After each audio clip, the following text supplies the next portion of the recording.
Good morning mga kalangga, mga kainsik. Hello! Kumusta po tayo dyan mga kalangga? So naririnig nyo ba yung ingay na yun mga kalangga? Yun yung mga nagtitinda ng isda mga kalangga. Because today is market day. And today mga kalangga is napakaganda ng panahon. Masayang masaya po ko mga kalangga kasi hindi siya mainit. Parang medyo makulimlim ang langit, no? Masaya ako mga kalangga kasi baka uulan. 'Di ba? Oh. Pero kanina mga kalangga talagang makulimlim talaga ang langit. Pero ngayon po parang lumalabas na yung medyo mainit. Pero hindi talaga siya yung mainit na mainit talaga. Kasi sa mga ganitong oras mga kalangga, talagang mainit na talaga siya kung ano nung mga nakaraang araw. Pero ngayon po medyo makulimlim, no? Eh, sobrang ganda ng weather. Nakakalabas tayo ng mga ganitong oras mga kalangga. Ayan, no? Super ganda talaga ng ambience ng panahon mga kalangga. So for today's video mga kalangga ay i-share ko po sa inyo because today is market day, tabo day mga kalangga ngayon, kaya ayun medyo maingay mga kalangga kasi yung maingay mga kalangga ay yung nagtitinda ng isda mga kalangga. So nagsa-sounds po kanina kaya pumunta po si Papa kanina mga kalangga at bumili. Oh. Ayun mga kalangga, no, bumili po tayo ng balig-20 nga kuan, kalabasa mga kalangga kasi yung kalabasa natin sa taniman eh hindi pa po talaga siya namunga. Ayan mga kalangga, gagawin ko po siyang pakbet. Kaso lang po doon sa market ay wala pong tindang okra. Kaya ayun, ito lang muna yung binili ko. Pinabili ko kay Papa tapos nag-crave din ako ng bulinaw mga kalangga na tuyo na bulinaw. Kaya ayun, no, nagpabili po tayo. Konti lang yung budget natin kaya babili ako ng 20 na bulinaw saka 20 na kalabasa mga kalangga. Then wag po kayong mag-alala kasi po yung ipapares natin sa ating bulinaw o sa ating kalabasa ay mangunguha at mag-harvest tayo ng ating pananim na talong at saka palaya, ang palaya mga kalangga. So let's go, puntahan na natin doon si Papa. So ayun mga kalangga, no, ito na ang ating mga talong mga kalangga. Kukunin na namin ito kasi medyo nalanta naman siya baka baka mamatay siya ba, kasi parang hindi na talaga siya lumalaban, no.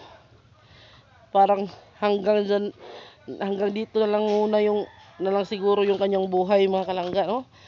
Pero may mga bunga naman siya mga kalangga, pero para talagang hindi siya healthy ba. Kaya parang nalanta na talaga yung kulay ng bunga niya. Ayan, no, kaya kailangan na natin siyang kunin kay yung iba nalalanta naman, no. Yung iba ba. Pero yung iba, murag nalaya naman sa papadung pa. Hapit na gini do mapasagdahan ng mga pila ka adlaw. Ano siya? Magwan na siya. Sige, kuha na lang na siya Kuha na siya. Ang uban na tortaho na to. Ang uban ato na lang kuan isagol sa kuan pakbit. Mga humok. Magpakbit ta mga kalangga, no. Kuha na day. Sige. Yan, baka masamad ka ha.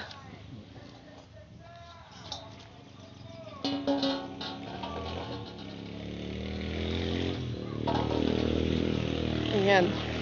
Kaysa malaya ba, no? Sayang. Kung malanta lang siya ba. Kung karilig, pahinggon ba? Panghingala na pagbili lag usa. Oh. Karila ko ibelan. Oh. Wasak, oh. Grabe. Wasak. Ayan, yung ating mga talong. Parang i-divide natin siya mga kalangga. Yung kalahati niyan, isahog natin sa ating kuan, pakbet. Tapos yung kalahati, isahog natin, gawin natin torta. Ayan mga kalangga, no. Ayun na pa kay gagmay pa man pa. Dako pa siguro na siya. Yung maliit tsaka yung malaki mga kalangga, iniwanan na lang natin, no, kay kuan ba. Yun, pahinginugin tapos gawin punla. Tapos ito, kuan baka lumaki pa siya, no. Baka hindi siya mamatay. Tapuntahan na natin yung yung ampalaya. Katong malalaking ampalaya na lang yung kunin pa. Katong di pa malaki, wag muna. Wasak.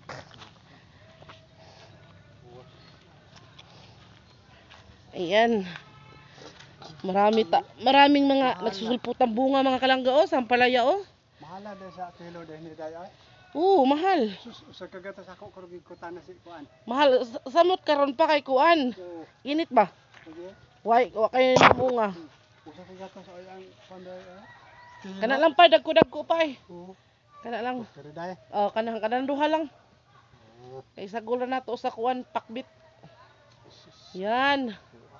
Sobrang Kanang uban sunod na lang pud na. Mahapit na maging kilo ah. Oh, mga hapit na sa tunga. Oh, sobra ni tunga oh. Grabe mga kalangga no. Ayan siya oh. Meron na siyang mga nagsusulputan mga kalangga na bunga. Pero yung iba hindi lang natin kukunin muna no. Kay lalaki pa naman to sila eh. Oh. Ito pagali ang tago. Taas. Oh, mo dako pa to siya pa. Ano pa? Ayan. Adagan man sanis. Oh, at bito na nato. Ya parisa na to og buwad nga bulinaw. Ayan oh, mga kalangga no. Talagang napaka-blessed mga kalangga. Kasi green na green talaga siya. Yan, marami tayong panggatong dito mga kalangga no. Sus, yung lulutuin lang talaga yung wala oy. Pero yung panggatong mga kalangga ang dami. Oh. Kahit maglata pa tayo ng baka, di yan mauubos. Ayan no mga kalangga no. Oh yes. Awani kita rin ay kahoy. Mo jud. So ari na pa be. Iyay. Ayan na tong kalbasa oh. Medyo lumalaki na siya mga kalangga pero wala pa siyang bunga. Ito yung hinihintay natin na magkabunga. Tapos itong mga ampalaya natin, marami siyang mga bulaklak mga kalangga oh. Talagang ang dami niyang bulaklak. Talagang nagsusulputan talaga yung mga bulaklak niya oh. Kasi nakikita niyo po. Yan. Tapos nandun pa oh. Marami siyang mga nagsusunod-sunod na bunga mga kalangga. Nasa itaas. Pero kunin na natin siya kapag medyo talagang malaki na talaga siya gaya ng kinuha natin. Tapos meron din tayo dito oh sa baba oh. See? See? Yan. Ayan mga kalangga no. Super thankful and blessed tayo mga kalangga. Kasi hindi tayo masyadong mainit ngayon at mayroon na tayong tubig. Ayan oh. Tapos marami tayong gulay no. Yan. Daghan pa diha pa. Mamarig isa dito. Oh, see, marami talaga mga kalangga no. Ayaw din ha, toy. Toy, ayaw din ha. May ano din tayo diyan, may tangkong. Kangkong din tayo diyan, sana hindi mamatay. Sa padaog sa kuan ba. Magaling kainit kay basag yuta. Yeah. Kasi ano, itong lupa na to mga kalangga, binungkal na insik ba galing doon sa aming bahay ba. Ayan, kaya nung tumubo yung ampalaya, talagang mataba siya kay kuan man. Yung lupa ba mataba, tapos nasa gilid din ng aming tubigan, mabasa-basa talaga siya, kaya ayun, lumalaban. So let's go, puntahan na natin ang ating pinitas na gulay. So ayan na siya mga kalangga no, ito na yung ating napitas doon sa ating garden mga kalangga. So ito, binili lang po namin ito ni Papa ng 20 pesos.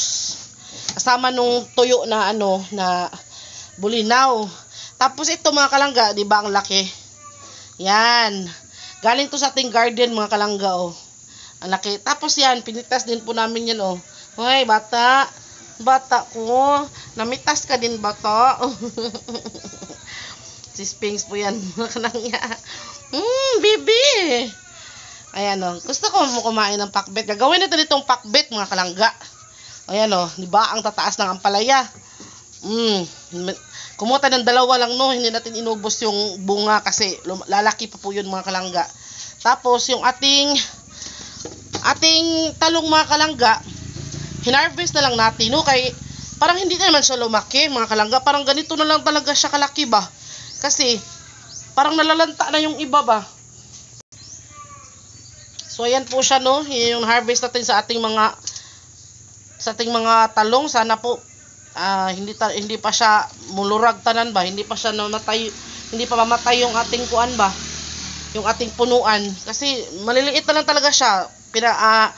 Inaano ko siya mga kalangga, kanang talagang sinusundan ko yung paglaki niya. Hindi na siya lumaki mga kalangga, ganito na lang gaya nung isa, hindi siya lumaki, parang nalanta na lang siya or parang naguwang na lang ba, siguro sa init ba, Kaya ganito na lang kalaki yung ating mga talong yun. Kaya kinuha na lang natin.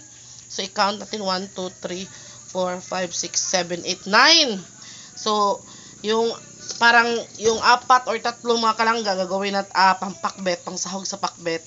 Then, yung iba, gagawa nito yung torta, mga kalangga, no? Ayan, solved na ang ating pang-pakbet. Kaya, abangan nyo mga kalangga, pagluluto ko ng pakbet. Pakbet alalangga version, pakbet Bisaya mga kalangga. Walang sahog, patis lang yung yung atong isubak ba, patis lang siya. Kaya, ayan. So, thank you so much for watching mga kalangga. Ayan po si Sphinx. Si Sphinx mga kalangga, nandun po siya. So, see you in my next vlog. Abangan nyo po ang pagluto ko ng pakbet. Let's go.